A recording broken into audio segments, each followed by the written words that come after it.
aadaa Oromoo keessatti ilmoon namaa kun uumama hundaaf bakka kenna, uumama hunda dhageeffata, uumama hunda sirnaan ilaalaa nagahaan jiraata jechuudha. Misooma inni jennu, dinagdee inni jennu kun kana keessaa baha, kana keessaa dhalataa jechuudha. Yoo uumamni hundi nagaa qabaatan kana gochuu beektaa seera raammoo raaratti jedhee raammoo ijaan mul'atuuf ijaan hin mul'anneefi seera tume. Seera mukaa mokonnoo jedhee seera bosonaa fi bineensa bosona keessa jiraatu, ka lafa keessa jiraatu dabalate. Seera dheedaareeraa jedhee yookiin seera maddaa margaa jedhee seera bishaanii fi waan bishaan keessa jiraatu kana hunda uumamaaf bakka waan kennuuf yoo kun hundi eegame misoomni jiraa jechuudha. Yoo kun hundi eegame dinagdeen jiraa jechuudha. Ilaalchi Oromoon dinagdeef qabu isa kana nama sadarkaadhaan qooduun hin jiru gadaa keessa, nama gartuudhaan ka adda qoodu kun gadaa Oromoo keessa hin jiru beektaa. Warra olaanaa, warra jiddugaleessa, warra gadaanaa gabaabaa dheeraan yookiin warra akkasii gosa gadaantu gosa olaantuu jechuun hin jiru. Namooma irratti ijaarame gadaan kun. Namaa miti bineensa kaaniifuu jenne miti namooma irratti ijaarame waan ta'eef gadaa keessa wanni akkasii hin jiru jechuudha. Sirni burjaazii sirni akkasii kun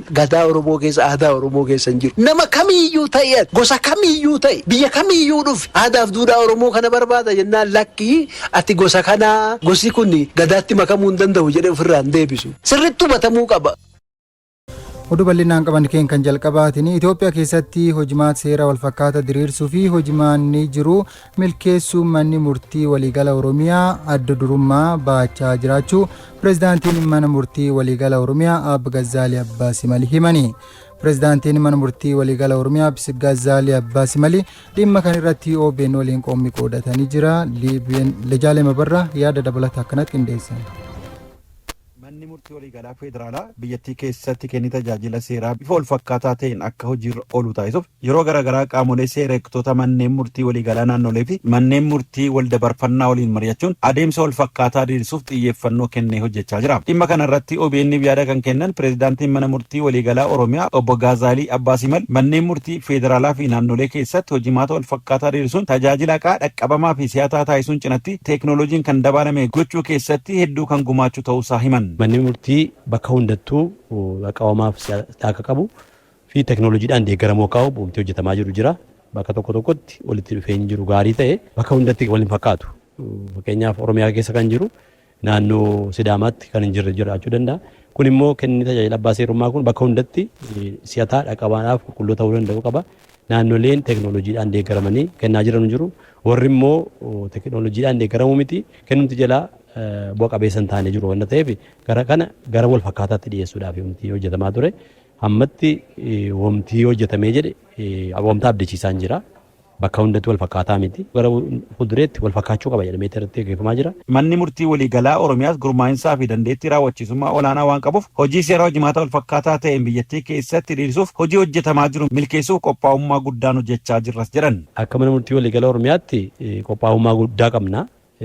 Koree keessattis akka manni murtii waliigalaa Oromiyaa akka hirmaatu godhamee jira. Muuxannoo biraa qabnu naannoleen biraa akka fudhatan barbaanna.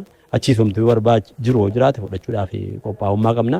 Dhimmi kun yoo cumee jedhee akka biyyaatti biyya cimtuu olaantummaa seeraa irratti kabajamee fi mana murtii kenna tajaajila abbaa seerummaatiin dhaqqabamaa si'ataa ta'e kennuudhaaf nu dandeessa waan ta'eef akka Oromiyaatti qophaa'ummaan keenya olaanaadha. Pirezidaantiin mana murtii waliigalaa naannoo Beenishaangul Gumuz obbo Sanbataa Qajeelaa fi pirezidaantiin mana murtii waldabarfannaa bulchiinsa magaalaa Direedawaa obbo Najiib Idris biyyattii keessatti hojimaata seeraa wal fakkaataa diriirsuuf sochii taasifamaa jiruun mana murtii waliigalaa Oromiyaa waliin qindaa'anii hojjechuu isaaniitiin muuxannoo argataniin dandeettii raawwachiisummaa isaanii cimsachaa jiraachuu dubbatu. Muuxannoo walii wajjin sheerii gochuudhaa fi haalamaan tokko dhufeera.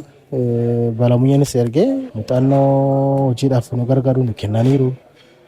Nu gargaaraa turanii harka tokko tokkoon nu gargaaraa turanii karaa gamas nu gargaaraa turanii wanti dhufeenya nuti qabnu amma akkuma maatii jechuun danda'a jechuudha. Oromiyaa keenya የተሻለ አቅም ያለው በመሆኑ Oromiyaan nurra fooyya'aa ta'uun dandeettii raawwachiisummaa olaanaa waan qabuuf leenjii humna raawwachiisummaa ilaalchisee Inistituutii Ogeessota Seeraa Oromiyaa waliin waliigaltee waloon hojjechuu mallatteessine isaan Harargee Bahaa fi Lixaa qabatanii waan hojjetaniif nutis dirree dhawaa qabannee waliin hojjechuu keenyaan muuxannoo fi dandeettii raawwachiisummaa keenya cimsu argachaa jirra.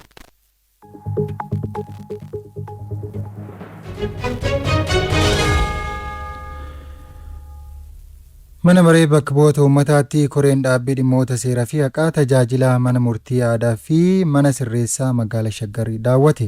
Roobe Barraa daawwannaa kana hordoftee jirti gabaasa dabalataa kana qindeessite. Mana maree bakka bu'oota uummataatti koreen dhaabbii dhimmoota seeraa faqaa tajaajila mana murtii waliigalaa Oromiyaatti kennamu manneen murtii aadaa Shaggarii fi mana sirreessaa magaalaa Shaggar keessa jiru daawwataniiru. Mana maree bakka bu'oota uummataatti walitti qabaa ittaanaan koree dhaabbii dhimmoota seeraa faqaa obbo Isaa Boruu sirna haqaa fooyyessuuf mootummaan riifoormii geggeesseen tajaajilli kennamaa jiru fooyya'aa ta'uu eeruun akka naannoo Oromiyaattis tajaajilli mana murtii waliigalaa Oromiyaatiin kennamaa jiru teekinooloojiin fayyadamanii dhaqqabamaa gochuuf hojiin hojjetamaa jiru gaarii ta'uu eeraniiru. Kenniinsa tajaajila haqaa si'ataa haqa qabeessa ta'e uummanni keenya akka argatu taasisuudha. Kanaaf tokko akkamitti hojiirra oolaa jira, karooricha akkamitti hojiitti hiikamee jira kan jedhu kan sirriitti ilaalaa jirru kana keessatti Oromiyaan fakkeenya guddaa kan ta'u tokkoffaa hojiiwwan gurguddoon karooricha kana keessatti qaban kenniinsa tajaajila si'ataa teekinooloojiidhaan deeggarame kennuudha. Kana mana murtii waliigalaa Oromiyaa keessatti dhimmoota fakkeenya guddaa ta'an agarree jirra. Keessattuu akka naannoo Oromiyaatti manni murtii aadaa duudhaa Oromootti fayyadamuun haqa baasuu keessatti gahee guddaa taphachaa kan jiru ta'us dubbatu. Gama mana murtii aadaatiin muuxannoon naannoo Oromiyaatti argame naannolee biroottis akka hojiirra ooluuf karoorfame naannoleen tokko tokko hojiitti kan galan ta'us obbo Isaan himu. Haqa baasuu keessatti iddoo olaanaa qaba. Kan mo'atee fi kan mo'atu hin jiru as keessatti. Kanaaf dhugaa dubbachuudhaaf akka guutuu biyyattis fakkeenya guddaa waan ta'u ilaalaa jirra. Uummanni keenya haqa dhabe deebuu haqaa qaba.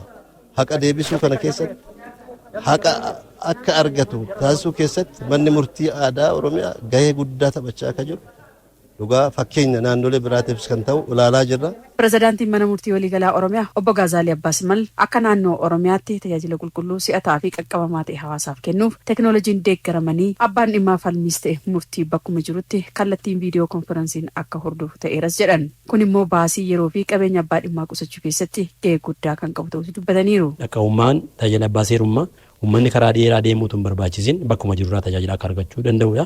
Hojiin jalqabaa hojjennu bara 2022tti mana murtii waraqaa maleessa gochuudhaaf hojiin hojjetamaa ture teekinooloojiidhaan deeggaramne uummanni keenya tajaajila isaa bakka jirurraa argachuu akka danda'u.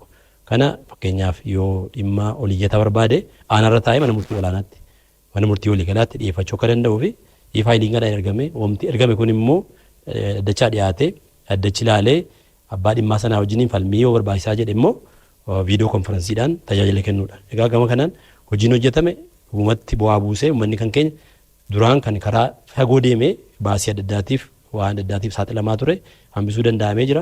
Kana biratti manni murtii aadaa qaqqabummaa dabaluun hawaasni haqa isaa karaa duudhaa Oromootiin akka argatu gochuu keessatti gahee mataa isaa baachaa kan jiru ta'us eeraniiru. Manni murtii waliigalaa Oromiyaa manni murtii aadaa kana caalaa cimee hojii isaa akka hojjetuuf leenjii kennuurraa eegalee deeggarsa barbaachisu taasisaa kan jiru ta'us obbo Gazaaliin himaniiru. Namoonni mana murtii aadaatti tajaajila argachaa jiranis dhimma yeroo dheeraa isaan rakkisaa ture bakka kanatti furmaata kan argate ta'uu dubbataniiru. Ani mana murtii aadaa kanatti nama wayii himadhe namni kunis immoo waa lama yakka lama raawwate tokko ajjeecha halkan abbaa kiyya baasee halkan sa'aatii 6tti baasee sa'aatii 7tti reeffisaa argame jedhee too deebi'ee dhugaan suuf naaf baate qabeenyaa isaatirree waggaa 32 akkasumatti buqqisee kan irraa nu balleesse immoo amma deebisee tokko qabeenya sana nu galchaa jira. Ani hundaa ulatti wantaan galateeffachuu barbaadu sirna gadaa kana mootummaa federaalaa mootummaa naannoo kan waan kana nuuf fide ammarree noomitii addunyaadhaaf ta'a sirni kun. Lafa narraa fudhatanii oduunitti gabbaraa jiru mirga hin qabdu sinta gabbaadhanii laficha narraa fudhatanii nan dadhabee haqimiin qabu gara mana murtii dileetiin haqimiin isaan deemetu isaanis takaraakaraatu sirra lafa kanarraa hundeeffadheetinan waggaa 6 akkanumatti xaqqamaa ture nam dhaabbichi suni. Amma immoo kana dhageenyaan karaa natti dhufe ani waaqayyo mootummaa keenyaaf isa guddaan galateeffadha ammas waaqayyo dhimiif xeenaa isaaf haa kennu isaan ol dabarfannaa sitti naa dhufe aanaa koloobotirraa laficha kiyyas argadheen jira harkatti galfadheen jira baay'ee haa galatu mootummaan keenyas.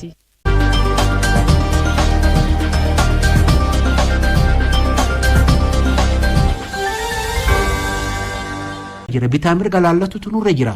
Har'a ijoolleen Oromoo doktoroonni profesoroonni waa'ee nageenya kan baratti ijoollee meeqatu jira waa'ee nageenya akkamitti akka nageenyi bu'u haa mari'annu tooftaa biraa haa uummannu tooftaatti olii galluun maaltu jira tooftaa namatti olii galla jennu koottaa galaa nun baafne kun bara kana wayyaanii itti fayyadamtee jirti. Amma maali tooftaa olii galu afaan tokko dubbanna obboleessatu achi jira obboleettitu achi jira. Obboleessatu miidhamaa jira obboleettitu miidhamaa jira yoo tana goone hoo Oromoon waggaa 150 rakkate san 150 illee hin bulcha. Gonkumaa Oromoo harkaa eessattuu sossootu. Yoo waliigaluu baanne hoo karaa sareen tolchite waraabessi seena. Waliigaltee dhabuun keenya kun bada Oromoo walii haa galu. Yaboo waaqa laala, yaboo lafa laala Oromoo walii haa galu. Tanaan lallaba. Galti nagaa, galgalti nagaa, galti nagaa, galgalti nagaa, warri nagaa, waareen nagaa. Nageenyi haa itutu nageenyi haa bu'u, nageenyi haa itutu nageenyi haa bu'u. Nageenyi jireenya dhala namaati, nageenyi jireenya dhala namaati, nageenya gatii kaffallee hin dandeenyu, nagaa tilmaamnee hin dandeenyu, irratti hojjetuun ala Oromoo nagaa buufnu, Oromoo nagaa buufnu, Oromoo nagaa haa buufnu. Nageenyi waan guddaadha, nageenyi jireenya dhala namaati, nageenyi jireenya dhala namaati, Oromoo nagaa haa buufnu, Oromoo har'a nu abbaa biyyaati, nagaa haa lallabnu. Fuula fi qalbii keenya gara nagaa haa deeffannu, fuula fi qalbii keenya gara nagaa yaada keenya gara nagaa haa deeffannu. Nagaa.